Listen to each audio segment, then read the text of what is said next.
are putting on a royal ceremony. I love the canopy. Ladies and gentlemen of Hampton Court, this is a fantastic night to be here. And tonight we're going to see the palace being used as it was used by the Tudor court. All of you remember the Tudors walk differently from us, and the shoulders go back. Get the idea?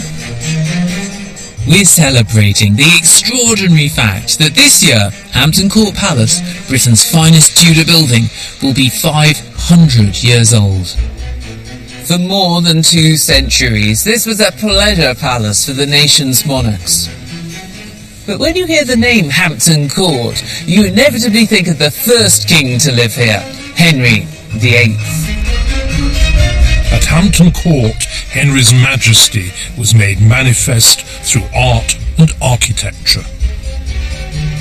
But for Henry, and indeed for Hampton Court, no day was more important than the 15th of October, 1537. The occasion was the christening of Henry's son and heir, Prince Edward, only 3 days after he had been born.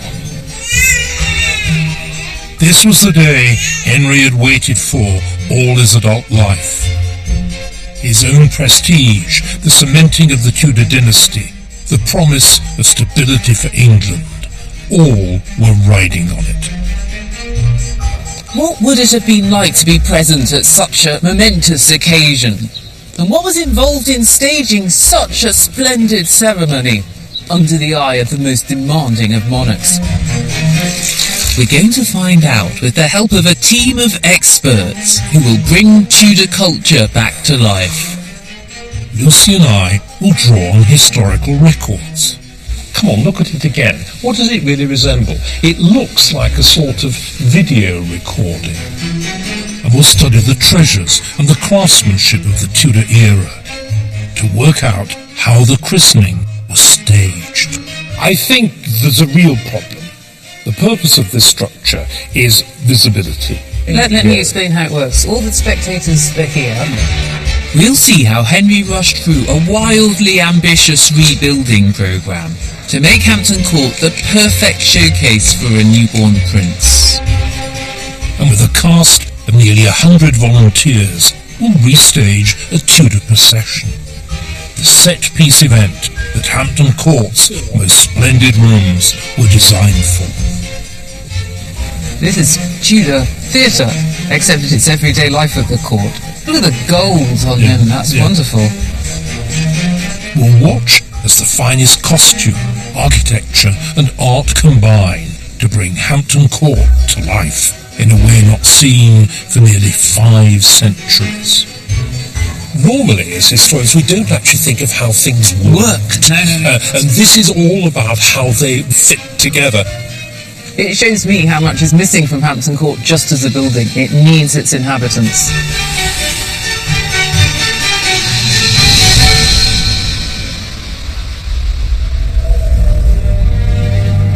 Hampton Court, west of London, was Tudor England's most lavish building. I'm the chief curator here, so let me give you a little guided tour.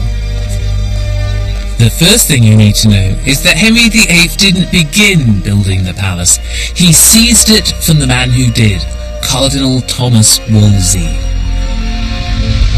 Henry then refashioned Hampton Court as an extension of his own majesty and magnificence.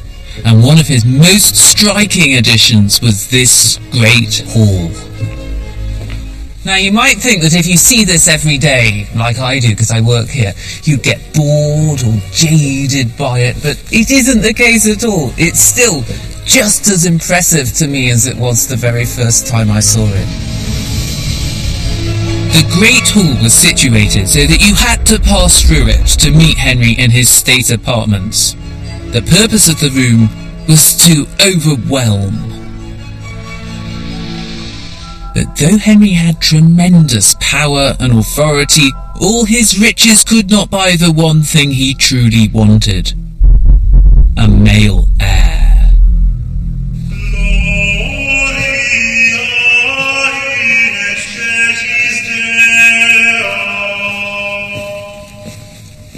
somewhere beneath the floor of Westminster Abbey lie the remains of Henry VIII's first son, Henry, Prince of Wales.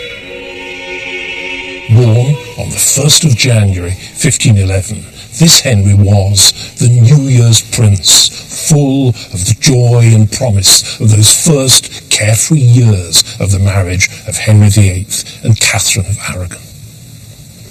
But the boy only lived for 7 weeks.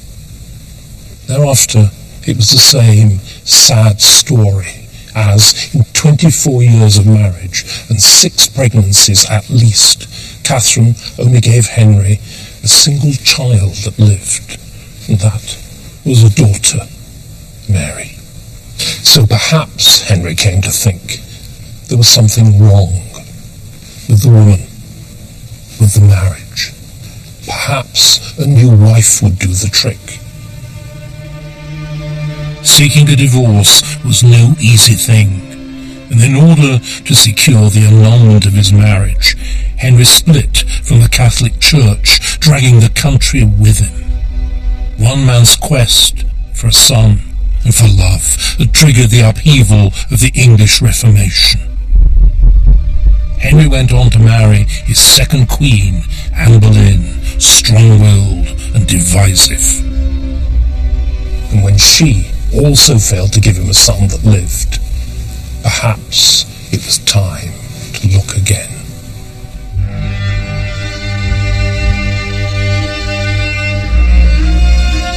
Meet Jane Seymour, wife number 3.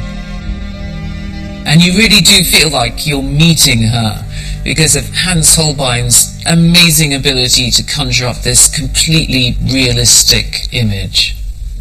Here she's in her late 20s. One contemporary described her as not a beauty and rather pale. But there must have been something more to her than just plain Jane, because Henry acted so decisively to get her. He married her only 11 days after executing her predecessor, Anne Boleyn. Now, when I look at Jane's expression, I find it quite mysterious. Do you think that she looks sensible? Or do you think she looks sinister? Or is there even a little hint of flirtatiousness in the lowered lids? And perhaps this is the secret of Jane's success. She will be whatever you want her to be. So it's not surprising that when she became queen in 1536, Jane chose an emblem that seemed to represent exactly what Henry most wanted. So David, we're looking here at Jane's personal emblem of the phoenix. What's your reading of that? Well, first of all, it's a bird. Of course, it's an imaginary bird. Are you calling Jane a bird? I think the debate is what species of bird she was, Anne's badge, of course, had also been a bird. Hers was a very proud falcon. An aggressive bird. Aggressive bird. What Jane chooses is to say, I am different. What I am is a phoenix, and the phoenix is the mythical bird, but it is the emblem of self-sacrifice. It lives for 1,000 years, if only she had, and it then dies by burning itself on a funeral pyre, and then from the ashes there arises a new phoenix. So it's a perfect model of exactly what Jane thought, I imagine, that Henry wanted. Like the phoenix, symbol of renewal, Jane promised Henry the renewal of the Tudor dynasty. And sure enough, she soon became pregnant. Henry was convinced that this time the baby would be a boy. In early May 1537, the royal couple arrived at Hampton Court for their first stay as husband and wife. It was quite easy to get to Hampton Court from central London if you travelled by boat, and yet it was out of the city. It was less vulnerable to plague, and it was still grand, big enough for all the ceremony involved in bringing up a prince. So Henry ordered work to begin, a major remodelling of the Queen's rooms for Jane, and a whole new palace within a palace, a new suite for his hoped-for son. And all this was supposed to be finished in just 5 months. Imagine what Henry's builders had to say when they heard that.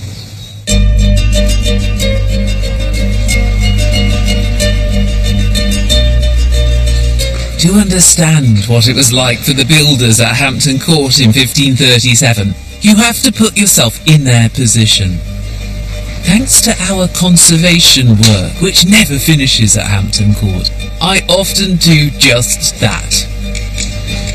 I'm 7 stories up here. Probably best not to look down. And this is what the palace looked like in the summer of 1537. It was a building site. Hampton Court was like a hungry monster devouring supplies from across the Thames Valley.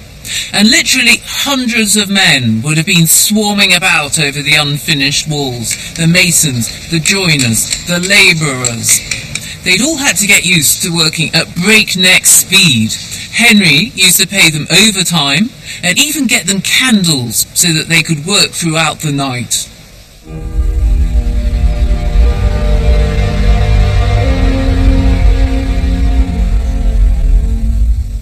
On the northeast corner of the palace is the only structure from the building work of 1537 to survive.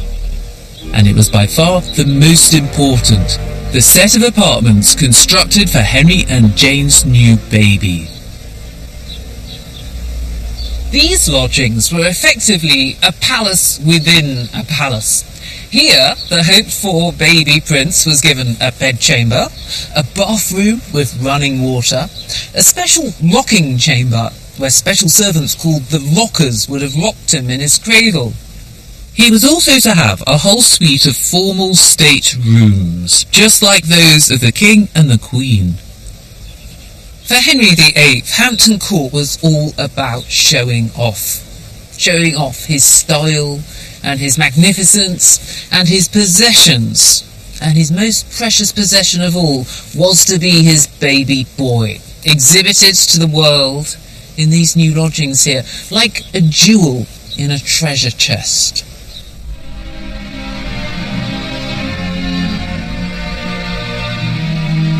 The birth of an heir to the throne was something to trumpet as loud as possible. And now Hampton Court's Great Hall could fulfill its true purpose as a backdrop for the celebration, as a stage for the ceremony.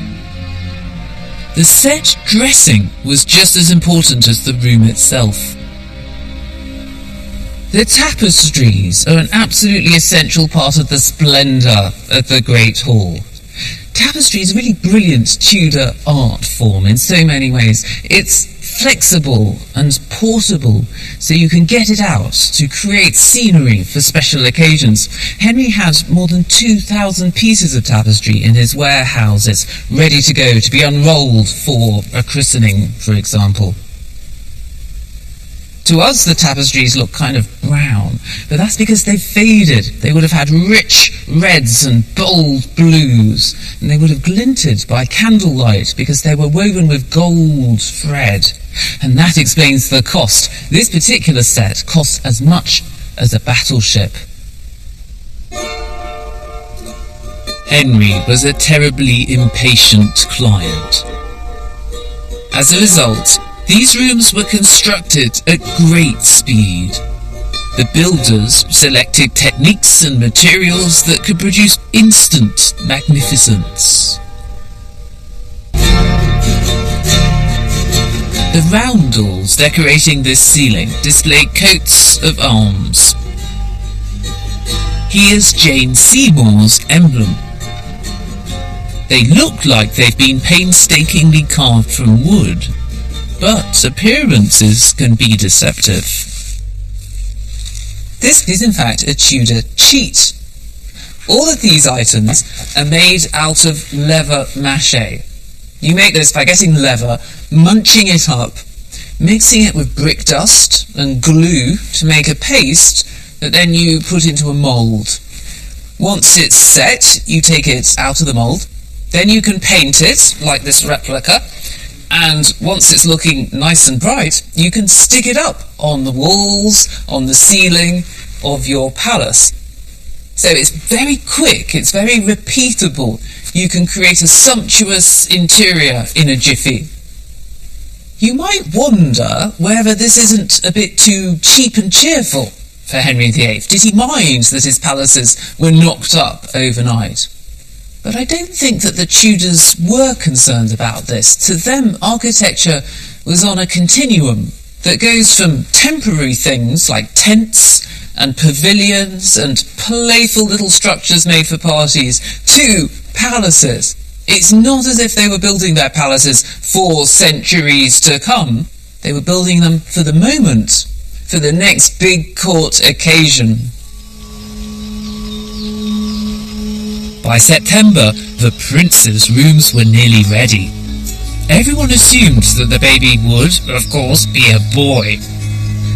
Attention now focused on the Queen's bedchamber. Jane had to spend the whole of the last few weeks of her pregnancy shut up, cooped up in there, whether she liked it or not. In the Tudor court, virtually all the King and Queen's actions were accompanied by ceremony. The rules, preserved in a collection of writings called the Royal Book, dictated that Jane must spend the last month of her pregnancy in a kind of purdah. No man could pass through this door. Even Henry was banned from her bedchamber. The actual bedroom still survives, although today we just use it as a meeting room. The Royal Book explains how it was decorated. There were tapestries, rich arras, all over the ceiling and down the walls, and on the floor there were carpets laid over and over, as if they were making a sort of cocoon for the Queen. The windows were blocked up and covered, except for just one tiny little chink to let in light. The Tudors believed that this would keep out airborne diseases. When labour finally began, it lasted for 2 days and 3 nights. Ouch! People gathered to pray for her. There were vigils. There was a solemn procession at St. Paul's.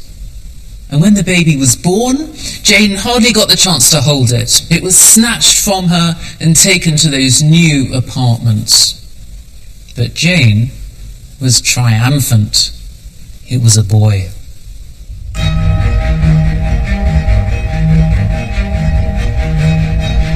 Edward was born at 2 o'clock in the morning on the 12th of October, 1537. His arrival was greeted with national rejoicing. Hymns of thanksgiving were sung in all the parish churches of London. The church bells rang out. The celebrations continued far into the night with street bonfires and lashings of free food and wine. As for the proud father himself, visibly relieved, he settled down at Hampton Court to oversee his son's christening in person. The christening would advertise Edward's legitimacy and confirm Henry's standing in the eyes of the world. Nothing quite this crucial had been laid on at Hampton Court before. Lucy and I want to find out what it actually looked like, and there's a remarkable record that can help us. Lucy has a copy in her office. Take a look at this extraordinary thing. Whee! Isn't it amazing? It's a drawing of the christening procession of little future King Edward VI, who's right up here at the end. And this is a drawing that was done in ink by a herald, and it's just wonderful to see all the things that they were wearing and who was there, isn't it? I just love this picture. The reason, of course, that it works so well, and would actually... Come on, look at it again. What does it really resemble? It looks like a sort of video recording. So you can see these as kind of separate frames as going along there. It's almost like watching a film. I think there might be about 90 of them all together in the procession. Even more than 90. Even more, because what they've done them representatively. So these are the choir boys. They're so cute, aren't they're the cute little choir boys in their surplices and very curly hair. Very curly hair. Very curly hair. But there would have been dozens of them. Yes, yeah. And then you get clergy and so on, and esquires and gentlemen and knights and so on, all big wigs going along there. And this man, looking a very, very Catholic archbishop indeed, with his mitre, is the man, in fact, who is going to turn the Church of England into a Protestant church. It's Thomas Cranmer, Archbishop Thomas Cranmer. But then you start to look, and you see great nobles with bits of toweling. This is in fact the Earl of Sussex, and he is carrying the basins in which the godparents are going to wash their hands, and the towels. Then here you've got the salt, which also plays an important part in the exorcism, in other words, the driving out of the evil spirits before the christening. This again is carried by the Earl of Essex, and he too has got a kind of towel worn as a sort of stole round his neck. This is Edward's sister Elizabeth, the future Elizabeth I. Yeah.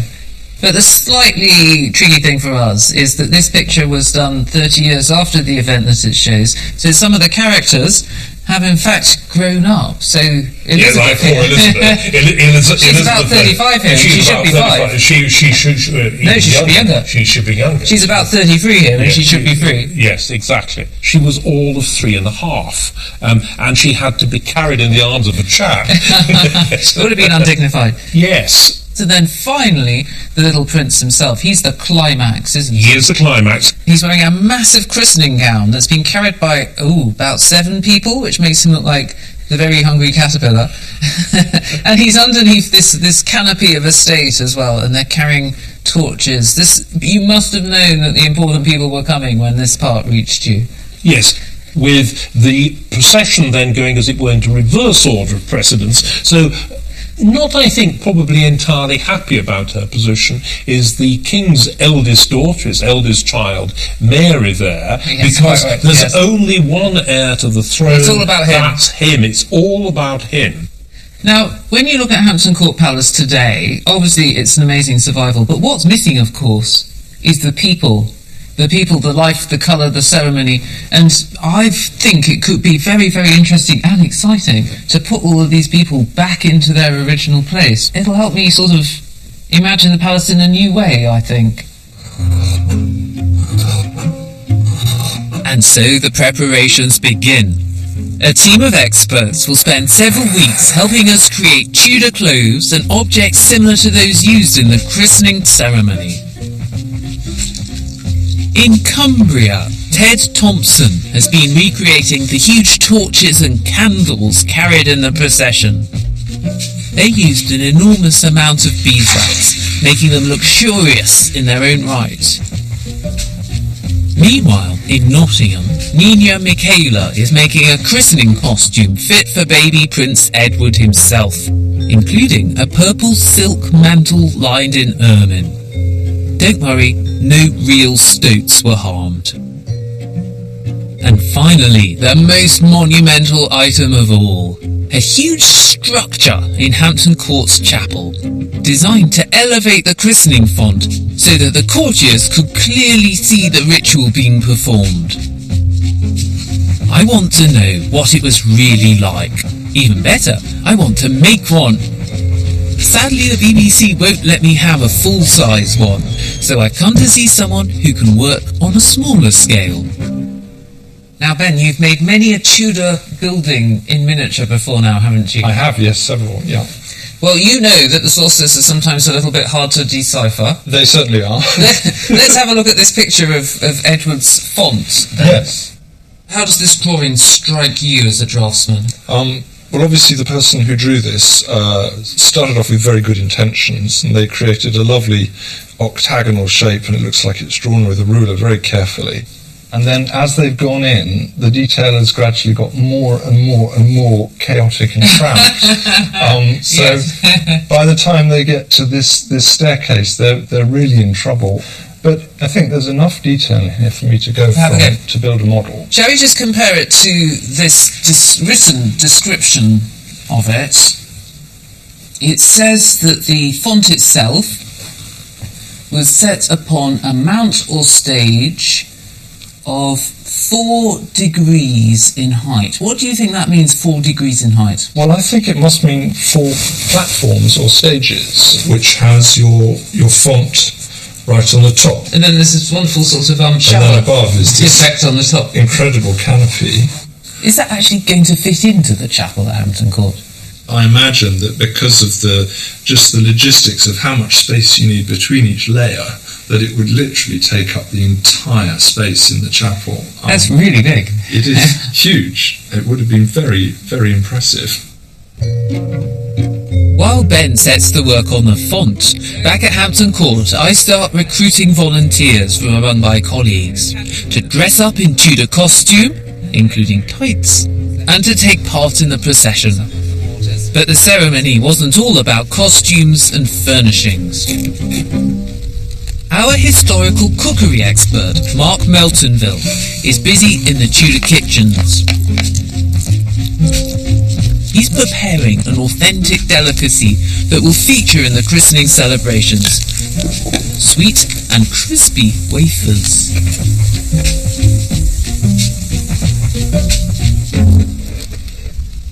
The wafers were the kind of small but important detail that had to be just right for a royal ceremony. But Henry's determination to put on the best possible show came with a risk. The terrible levels of infant mortality amongst Tudor children, even royal ones, meant that they were normally christened immediately. In Edward's case, however, Henry delayed for 3 whole days to give time to summon the right number of people of the right rank, wearing the right clothes and doing and carrying all the right things. And woe betide anybody who didn't.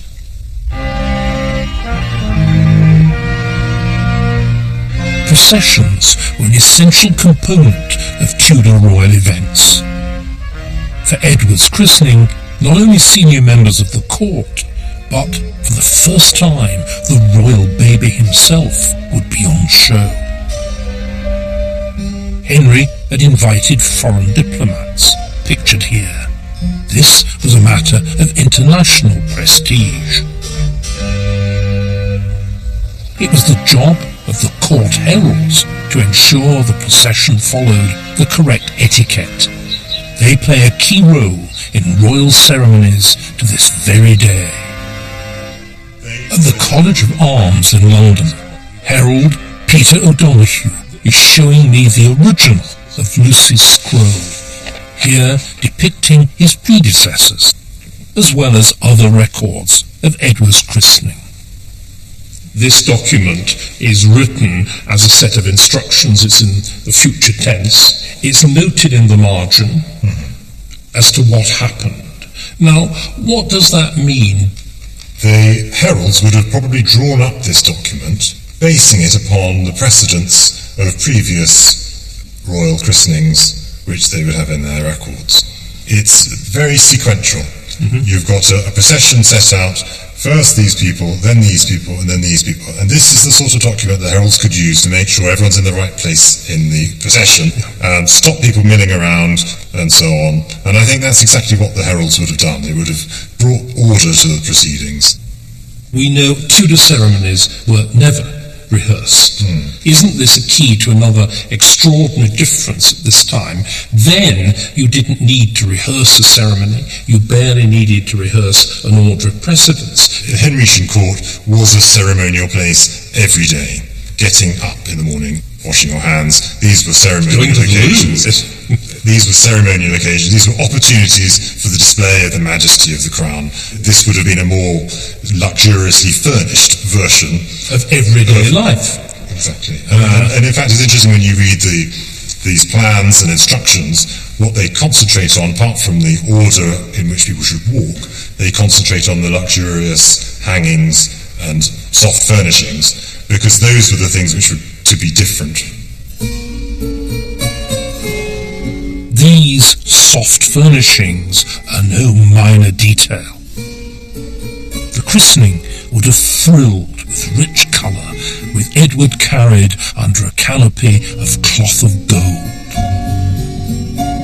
Textiles were at the heart of the spectacle, projecting magnificence and reinforcing status.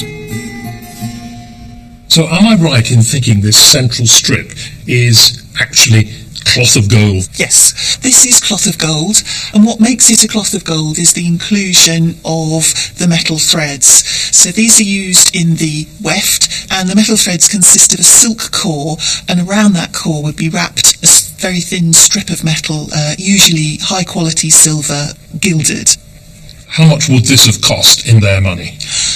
They range in price, but we have examples which were costing £6, 6 shillings a yard. Well, nowadays that sounds like something quite cheap from a chain store. Then it is over a year's income for an ordinary working man for 3 feet, less than 1 metre Very of much this so. stuff. Who was allowed to wear cloth of gold? It was specified that the really expensive cloth of gold could only be worn by the king and his immediate family, so in other words his wife and his children. Then the higher ranks of the aristocracy were permitted to wear cloth of gold, but only for gowns Concession. and doublets, Yeah. so in limited amounts in their clothing, and then below that no one was permitted to wear it. So what about the king's eldest daughter, his eldest child, Mary? Mary selects cloth of silver, not cloth of gold. Was that modesty? No, I don't think it was.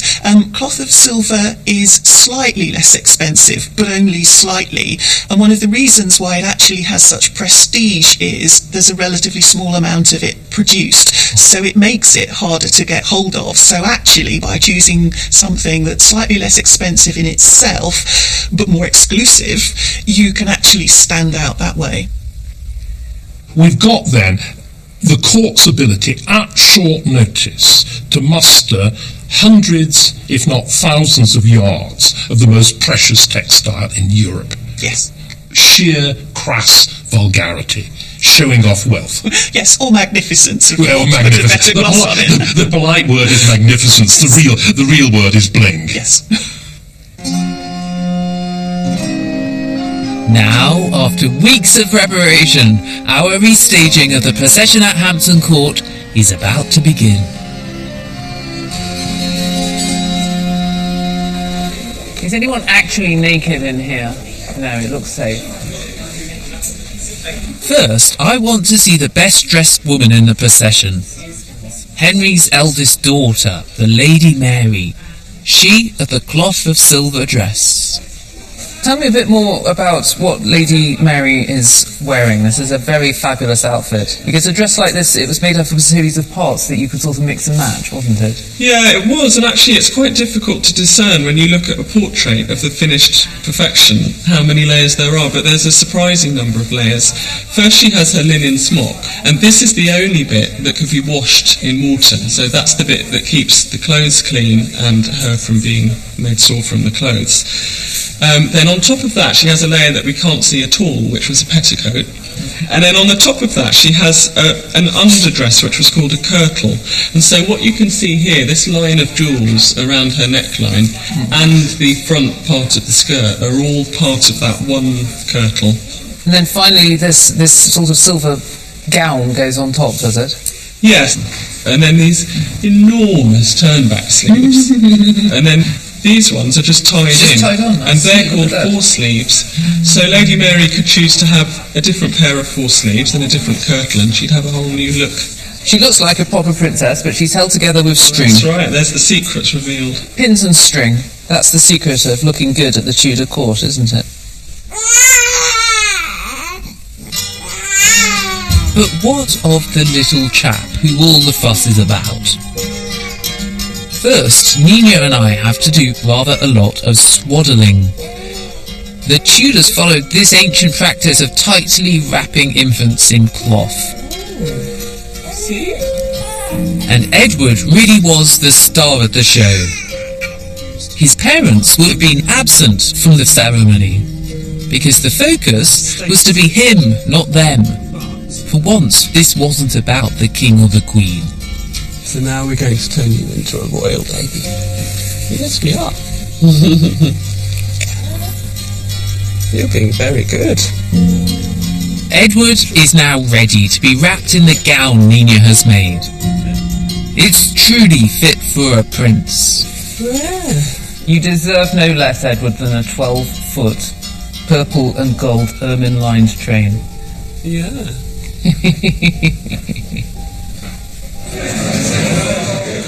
More than 90 volunteers are finally assembled in full costume in Hampton Court's Great Watching Chamber. Gosh. Wow, you look beautiful. Let's have a look. Let's inspect the troops. Splendid. Don't they look good? Amazing.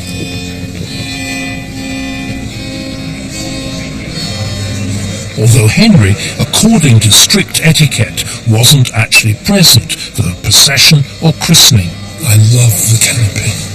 The king would have been the first to hear if anything wasn't quite up to scratch. Ladies and gentlemen of Hampton Court, this is a fantastic night to be here. Now, tonight, for all intents and purposes, it is the 15th of October, 1537. And we all know why we're here. We're celebrating 500 years of this palace of ours being built by Cardinal Wolsey. And tonight we're going to see the palace being used as it was used by the Tudor court. And what's really great tonight is that this is going to be done by the people who live and work here still today, just like those Tudor courtiers lived and worked and used this building as well as we do. It's a very good thing that you're all natives of this place. You mustn't look as though you're surprised, or that you're doing anything you don't do every day. Every time you, gentlemen of the choir, enter the chapel, you enter it in a procession. Every time... who's the Duke of Norfolk? Where is he? There. Yes, you're looking very, very splendid. I mistook you for Henry VIII. Never mind. Yes, right. Every time you, my Lord of Norfolk, and your fellow Knights of the Garter walk at Windsor, you are in procession. All of you remember, too, the Tudors walked differently from us, and the shoulders go back. Women also, look at the postures in Holbein, walk with that sense of authority and dignity. Everybody carrying something is precious. Those of you who are carrying the salt, the basins, and those of you with towels, again, these are objects of dignity. Whoever's got the task of carrying the Lady Elizabeth, you should also be looking terribly smug. You are Viscount Beauchamp, the brother of the Queen. This is the moment that's going to make you. You, sir, that is an instrument of authority. If you look in the drawing, you can actually see them holding it down here, so you're actually...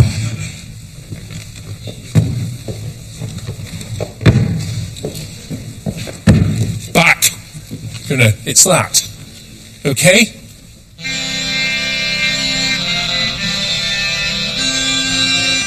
Hampton Court was designed with royal ceremony in mind, and our procession will walk the established route that had to be followed to the Chapel Royal. First, Edward was collected from the royal apartments. And now the procession proper begins down this long processional corridor. The torches at the front are unlit, not because of the fire hazard, but for ceremonial reasons. Next come the choir and the clergy.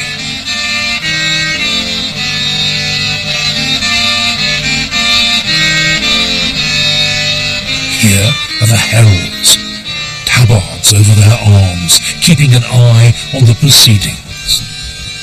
Then the senior members of the court, and the nobles bearing their towels and gold and silver plate.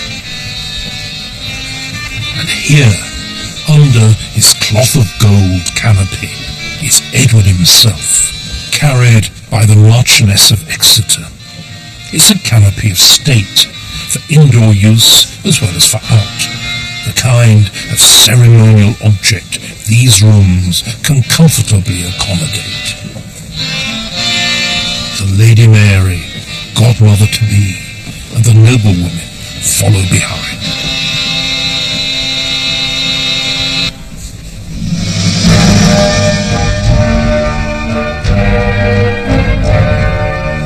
And now the procession's grandest moment, as it passes through the Great Hall, in front of the priceless tapestries, Henry's splendid stage set.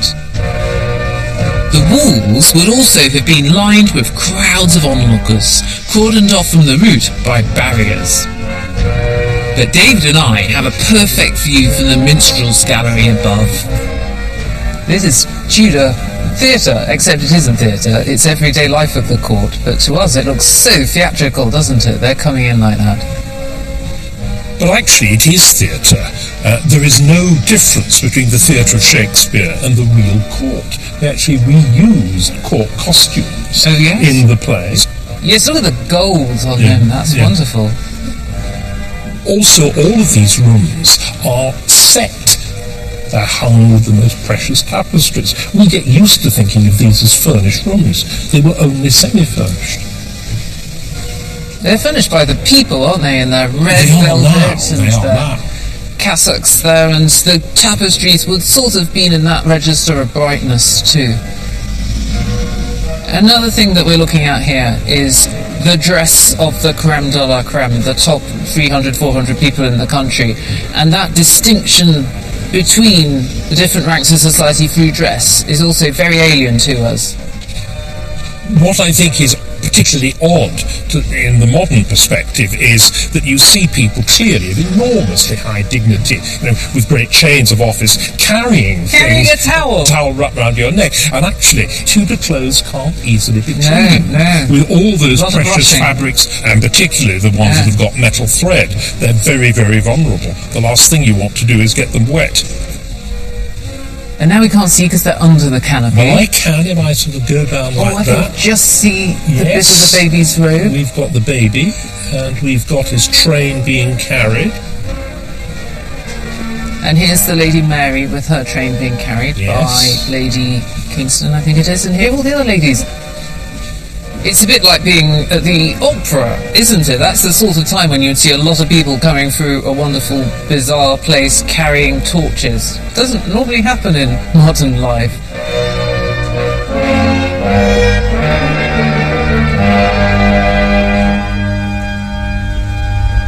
As the procession now makes its way down the great staircase, David and I get ahead.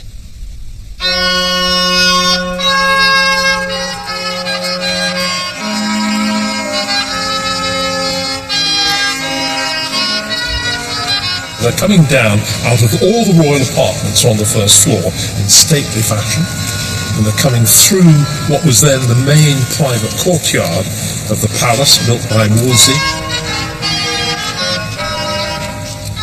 What's quite good is to see how all the different spaces of the palace link up, because if you're in one of the rooms, it's very splendid, but you can't think of it in isolation. They are linked.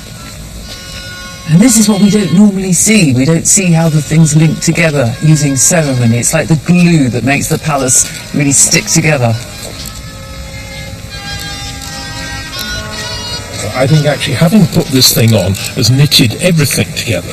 I don't know about you, I've had to think about how various things connected with each other in a way which I'd never done before. Well, you know about costume, you know about Tudor ritual, you know about what things are carried and whatever, but you've never actually bothered to think, could this be carried? What did you do with a towel round your neck? And all of these questions that are theoretical now actually become vigorously practical.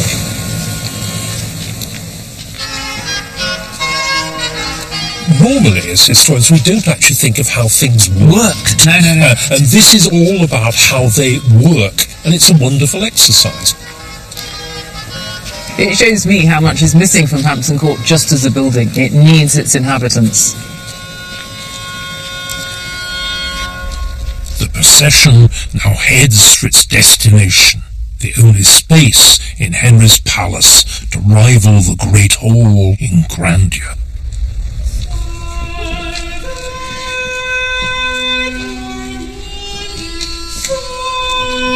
The Chapel Royal is the one part of Hampton Court that's been in continuous use since it was built. Henry installed its most striking feature, the magnificent ceiling.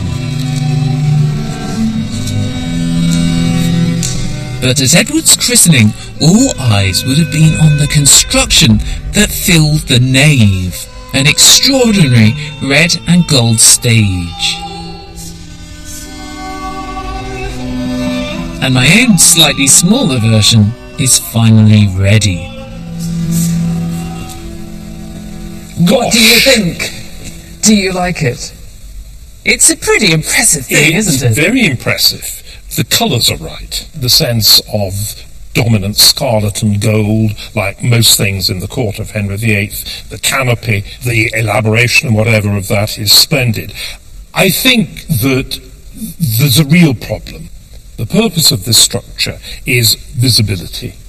That every single move, every single processional move up to the font, around the font, should be visible. Let me explain how it works. All the spectators are here in the body of it, and the entry point is here. Yes. And in our drawing it's suggested that that's actually guarded by warders with their halberds.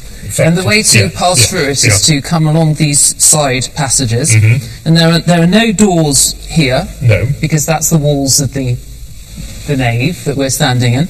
And then at this end you need to be able to get to the altar. So that's what that door is for. And this door here goes to the so-called traverse that's like a little changing room. A baby changing room, yes. Exactly. And then inside we can see from the drawing that there are steps up all four sides. So I'm imagining some kind of wonderful moment when perhaps 4 people at once all come up. That would be really splendid if that did actually happen. Well, of course, the godparents so they would all be standing up here. It would be like the arrival on the stage of the boy band, and then there's the crowning moment where absolutely everybody in the whole space can see what's going on here. There's the dipping of the baby underneath this really terrific little canopy. So that it was a kind of combination of court drama and Christian drama, with this baby turning into a Christian and turning into a prince. Curiously, it's his first drama, it's his first great scene. So we've got a stage, but what sort of ceremony took place on it? We know Edward's christening was incredibly traditional, still Catholic in all but name. Despite having kicked off the Reformation, Henry wasn't about to take any chances with his son's soul. What made this royal christening different was its luxury, or as David would say, its bling. This centred on a series of precious objects of gold and silver, similar to these at Oxford's Ashmolean Museum. Now, Philippa, in the christening procession, you can see quite clearly that people are carrying a lot of heavy metal. Almost certainly mostly gold, I should think, although there would be some silver gilt. Absolutely. This is, of course, one of the key objects, the salt. Wonderful hexagonal salt, very heavy. You can see the weight, you can sense the weight of it. So, when the christening procession got to the door of the chapel, the priest is going to use the salt somehow to exorcise the baby, to drive the devil out. How does that work? It was a very ancient belief, it was well pre-Christian, that salt had preservative powers, but that it also had powers against evil.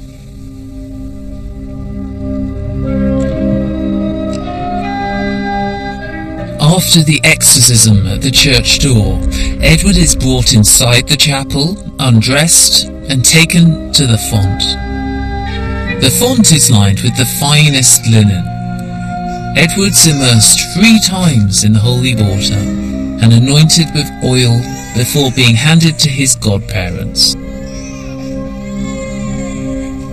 And there's a point where the godparents have to wash their hands. And this is where this wonderful basin comes into play. Do you see the little drainage hole? Oh, yes. And then on the back, the spout. And this would be held by a nobleman with a towel, slightly tilted. And I'm washing my hands underneath the spout like this. And the other basin would be below to catch it. And then a long towel over the shoulder to dry the hands. And this is the only one surviving in the world. It's a wonderful thing. It's just fabulous.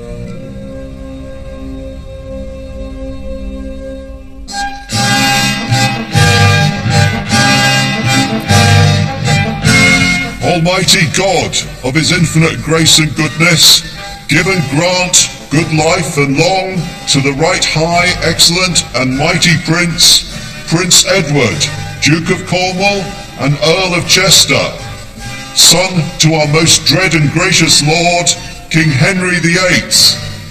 Largesse, largesse.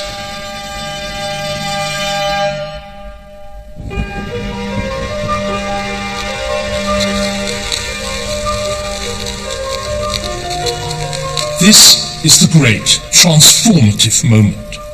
With the proclamation of his titles, baby Edward becomes a royal prince. The torches are finally lit. The trumpets sound as a blaze of light and a blast of sound welcomes the new heir to the throne of England.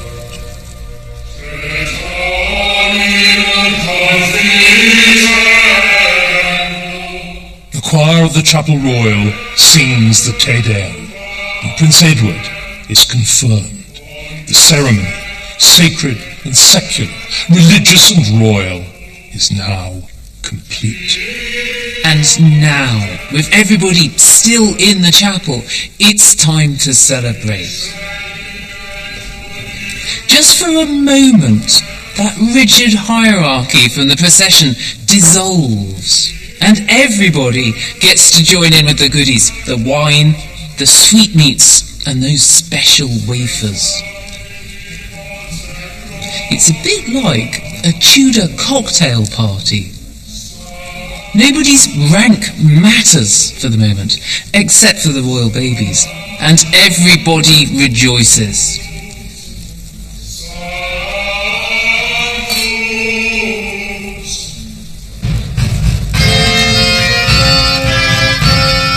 Finally, the procession returns from the Chapel Royal, reversing its route to present the christened prince to the king and queen.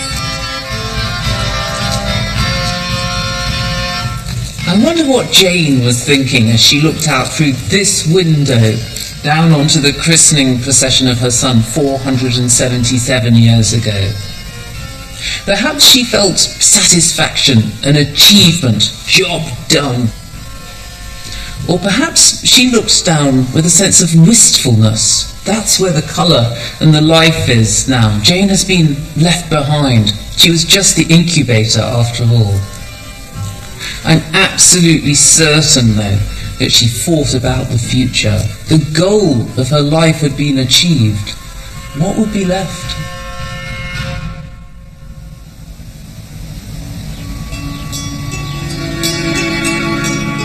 In the immediate days after the christening, not much thought seems to have been paid to the Queen.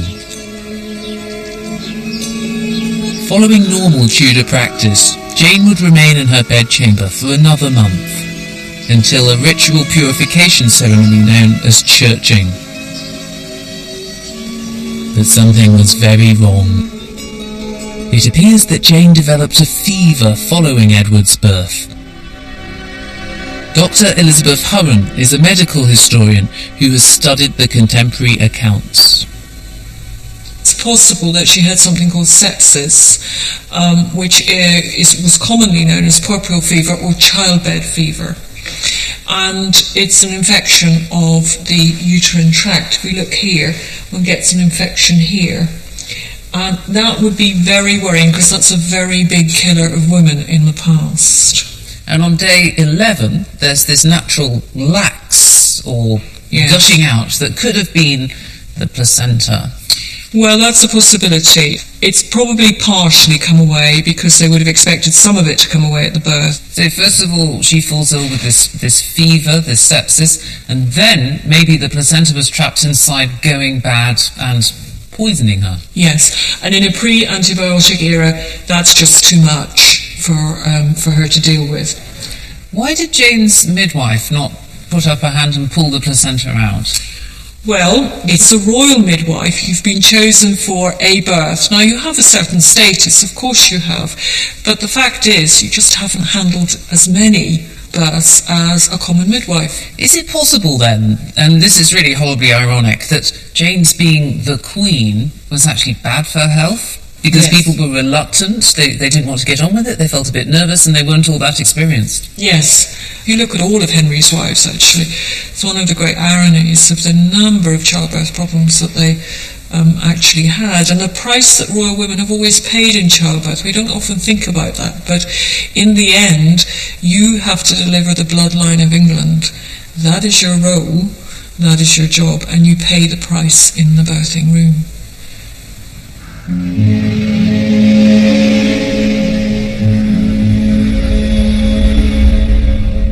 As the Queen's condition worsened, the news would have spread through Hampton Court's corridors and undercrofts.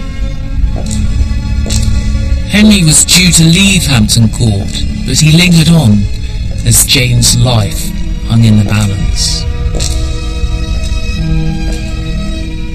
On the night of the 24th of October 1537, less than 2 weeks after the birth of her son, Jane died.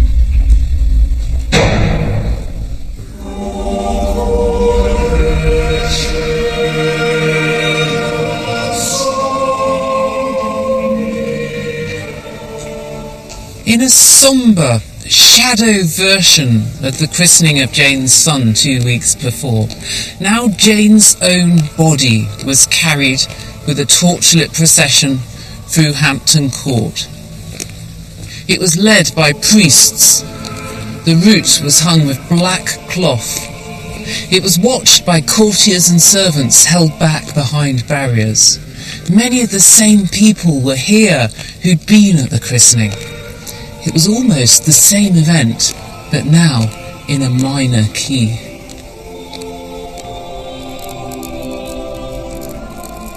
Here in the Chapel Royal, Jane's body lay in state for 2 weeks. It was guarded 24 hours a day. Eventually, she was taken to Windsor Castle. She was transported with great ceremony, drawn by 6 chariot horses, and there she was buried. And when Henry himself died, he too chose to be buried at Windsor. Out of all of his wives, Jane was the one with whom he wanted to spend eternity.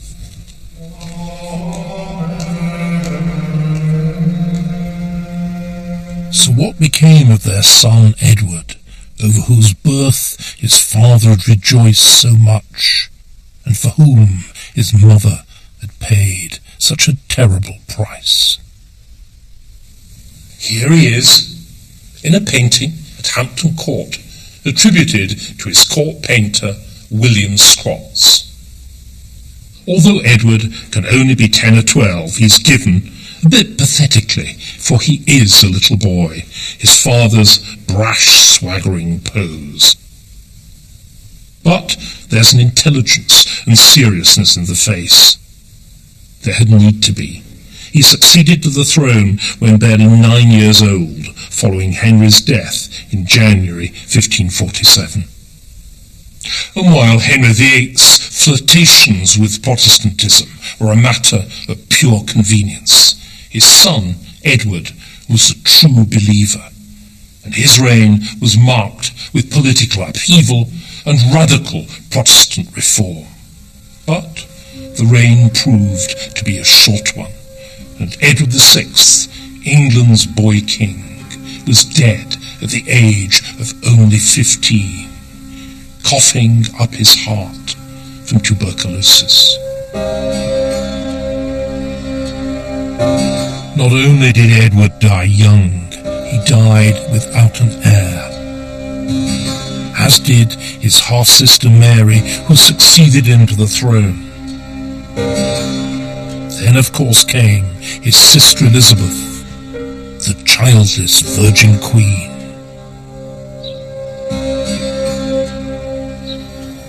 For everybody at Hampton Court on the 15th of October 1537, all dressed in their finery, Edward's christening must have felt like the dawn of a new age, the beginning of something.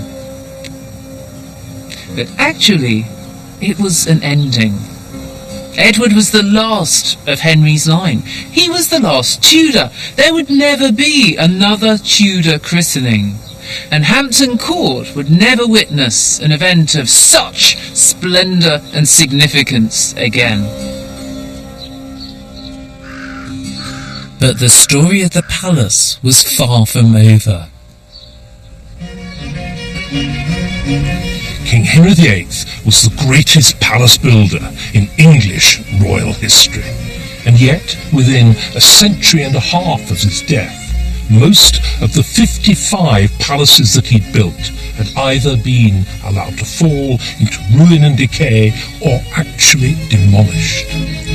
Not so Hampton Court. Instead, here subsequent kings extended it and rebuilt it magnificently. But behind the majestic Baroque facade, so much of the Tudor palace still remains. They kept it to recognise the importance of Henry VIII in defining the monarchy. And in the 500th anniversary year of Hampton Court, it still has so much to tell us about Henry VIII and the history of England.